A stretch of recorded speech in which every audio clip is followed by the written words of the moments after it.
What's going on, everybody? Welcome to the Wager Zone podcast, and we are back for another MMA event breakdown, guys. This is UFC 310, last pay-per-view of the whole entire year, so let's cash out on this one, guys. I'm going to get straight into the breakdown.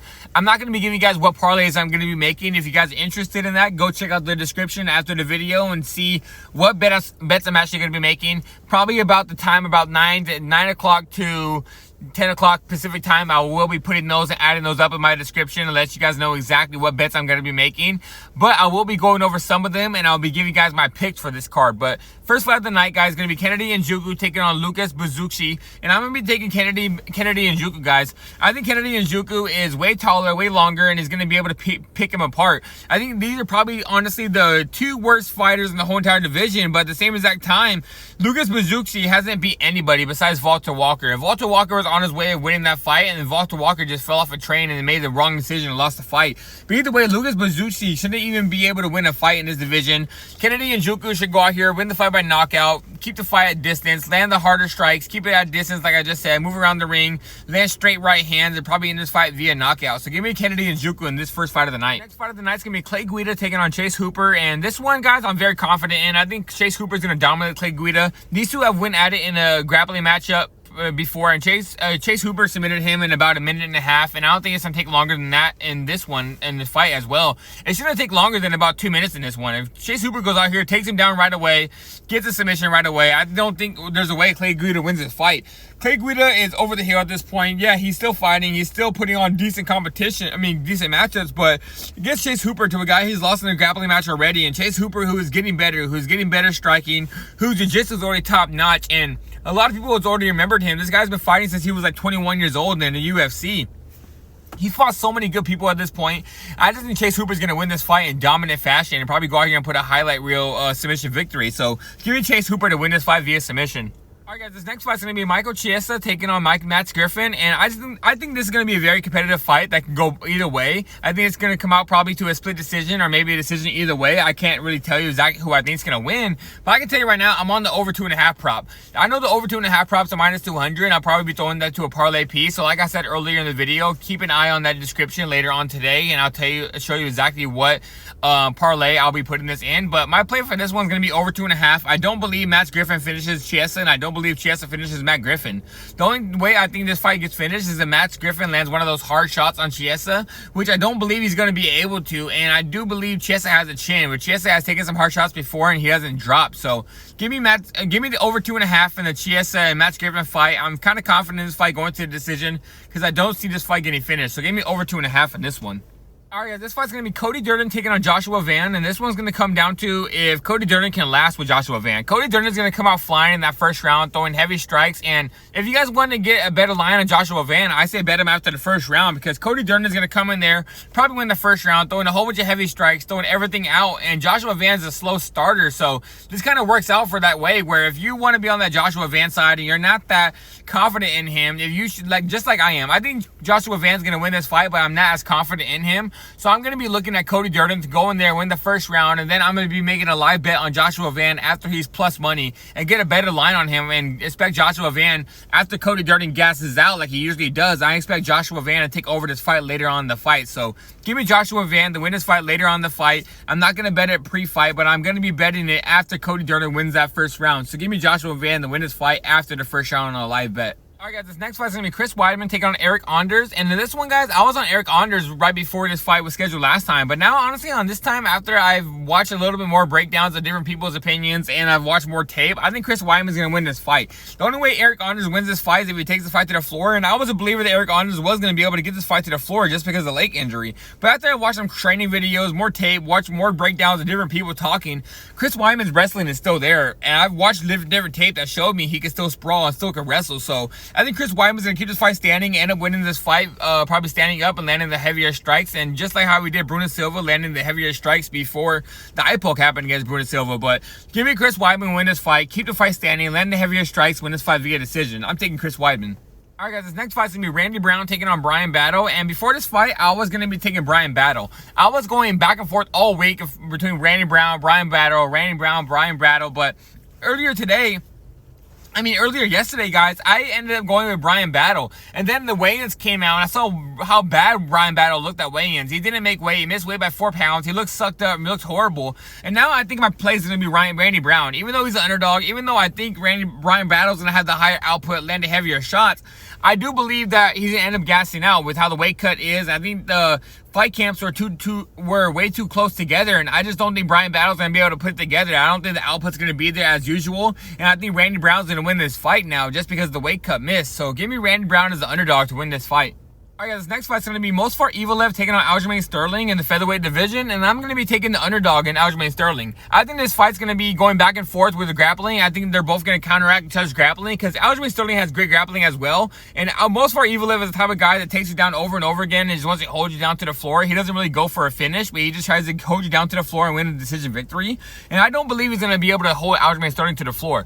We've seen Aljamain Sterling go out there, take an Olympic gold medalist and Henry Cejudo, one of the greatest wrestlers of all time, and take him down and take him down to the floor and hold him and control him. And I don't believe Mosfar Evelev's going to be able to do that to Aljamain Sterling. I think Aljamain Sterling coming up to featherweight is very strong, and I think he's going to be able to counteract a lot of his grappling positions. And if this fight ends up going back and forth where the grappling is counteracted and meets in the middle, I think it's going to end up a striking battle. And if you give me a striking battle, I think Aljamain Sterling's going to win that, for guys. So give me Aljamain Sterling to win this fight as an underdog. I think he does the better grappling, keeps the fight standing up, and ends up making this a striking battle where Aljamain Sterling ends up winning. So give me Aljamain Sterling as an underdog to win this fight, guys. Alright guys, and this one's going to be Vicente Luque taking on Themba Gorimbo. And this one, guys, I'm honestly not really going to be betting it. I'm just going to watch it to see what happens. Vicente Luque would be my pick. I do think he's fought the better competition, and I do believe he probably is a better fighter.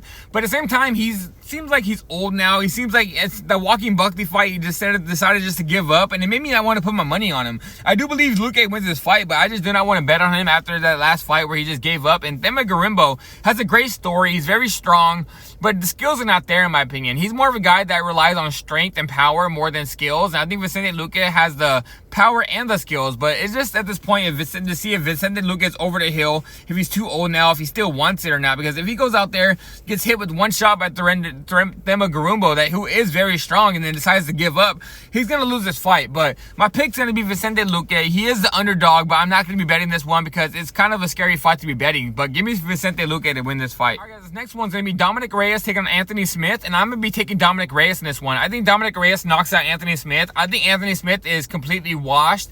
Dominic Reyes showed me in his last fight against the Dustin Jacoby that he still has it. This guy still has a striking. He just needs the confidence there. And I believe that after his last fight where he won, that confidence is there. And I believe Dominic Reyes is going to be back in full form to fight against Anthony Smith. If Anthony Smith tries to take down Dominic Reyes, he's not going to be able to. Dominic Reyes has great takedown defense, and he has very good cardio, and he has very good strength. So I think this fight's going to end up a stand-up battle. I think Dominic Reyes is going to pick this guy apart and end up knocking out Anthony Smith. So give me Dominic Reyes to win this fight via knockout. Alright guys, the next fight is going to be Nate Landwehr taking on Doo Ho Choi, and I'm going to be taking Nate Landwehr in this one. I'm going to be taking Nate the Train, guys.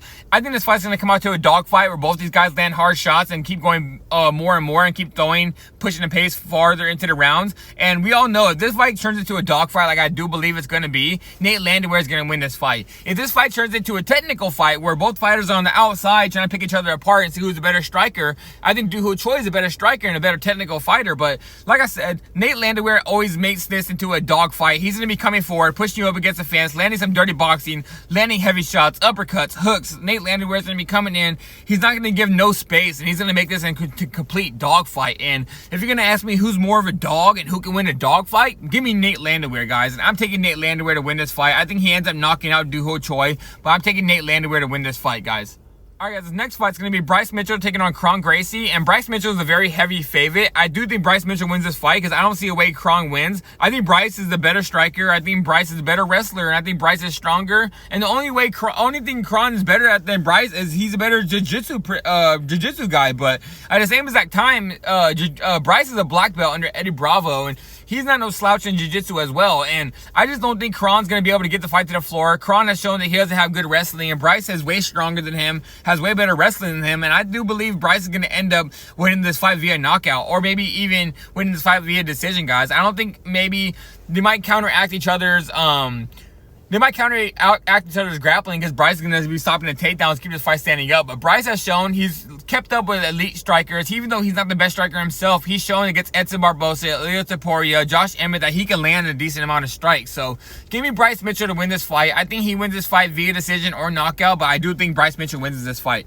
All right, guys, the next fight is going to be Ciryl Gane taking on Alexander Volkov. And I know this is a rematch. I know Ciryl Gane won the first fight and he picked apart Alexander Volkov, but I can't see myself betting against Alexander Volkov. Alexander Volkov has been one of my favorite fighters for a very long time. Since literally this guy has been fighting for over 5 to 7 years, and I've been watching this guy the whole time. I like Alexander Volkov a lot. He's on a great run right now, and all he has to do is go out here and maybe even take down Ciryl Gane. Alexander Volkov has shown in his previous fights about over like 5-6 years ago that he does have some takedowns, and if he goes out here and uses it against Ciryl Gane, he could win this fight.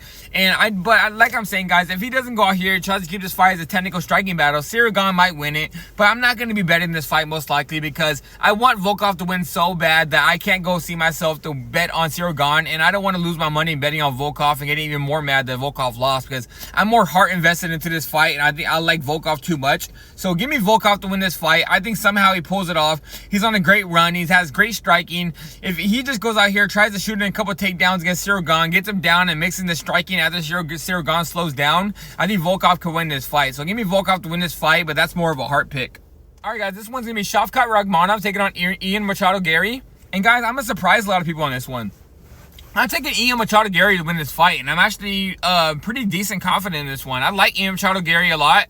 I guess this might be a hard pick as well, but I'm a big fan of Ian Machado Garry. I'm a big fan of Shavkat Rakhmonov as well. I've said I'll put it this way, about 2 years ago when I first saw these guys two fight, I said, when I looked at my friends watching this fight, I said, to each one of them, watching them separately fight, I was like, this guy's gonna be champion one day. I saw Ian fight, I said, this guy's gonna be champion one day. And it's like, now it's coming to fruition where both these guys are undefeated, both these guys are gonna be fighting each other. I bet on both these guys the whole way up, all the way up, including all their fights below them. I watch every single fight, I bet on them for every single fight, and now it's so scary to see both these guys play out and fight against each other. But I know Shavkat's the boogeyman and everyone's scared of him, but I just do believe Ian Machado Garry's smarter. I think he's going to come out here with a smart game plan, keep the distance, land some strikes on the outside, keep the fight standing up, and then eventually later on in the later rounds, after Shavkat can't get the fight to the floor and puts a lot of energy into those heavy strikes, I think Ian Machado Garry is going to take advantage of him after that third round. I think that 4th to 5th round is going to be Ian Machado Garry. I think Ian Machado Garry training with the shoot box with Charles Oliveira and Diego Lima, I think it's going to help him a lot in this fight. I don't think he's going to be that slouch that they train against each other that Shavkat thought he can just take down and submit about 3-4 years ago. I think it's a lot different now. I think Ian Machado Garry is a lot more tuned into the MMA fighting, and I know I'm going to get some Shavkat fans that are going to be out here leaving me some Kazakhstan flags and telling me all this stuff that Ian's going to die and all this stuff just because I said this. But guys, give me Ian Machado Garry. I think he wins this fight.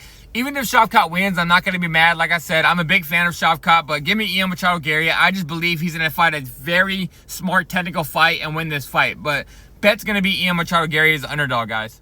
All right, guys, the next fight, the last fight of the night, main event, is going to be Alexandre Pantoja taking on Kai Asakura, and it's going to be for the flyweight title, guys. And I do believe Alexandre Pantoja is going to win.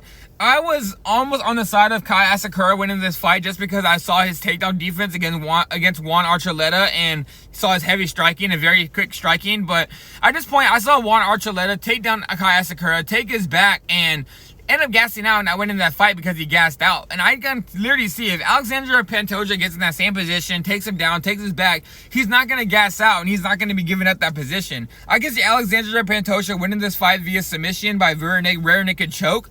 But if he does not get this fight to the floor, guys, Kai Asakura is going to be a live underdog to land some heavy strikes and end up knocking out Pantoja. But in my opinion, I do think Pantoja is going to win this fight. I think he gets this fight to the floor, takes his back, he wins this fight via rear naked choke, and retains his title. So give me Alexandre Pantoja to remain the remain the flyweight champion and move along, fight the next contender, because at the moment I just don't believe Kai Asakura is the guy. There's never been a guy they've signed right signed right away, got a first fight title fight, and won the title. And I don't think it's going to happen today. So give me Alexander Pantoja to win this fight, guys. And alright, guys, that is it for today's video. That is UFC 310, last pay-per-view of the whole entire year. We are out of here. Like the video, subscribe to the page, come back every single day, guys. I'm here every single day making all different types of videos. Like I said, I'm here all the time. We did an LFA video, we did UFC, we're doing soccer, we do NBA, we do football as well. So like I said, guys, subscribe to the page and don't miss out. I'm out of here and I'll be back tomorrow.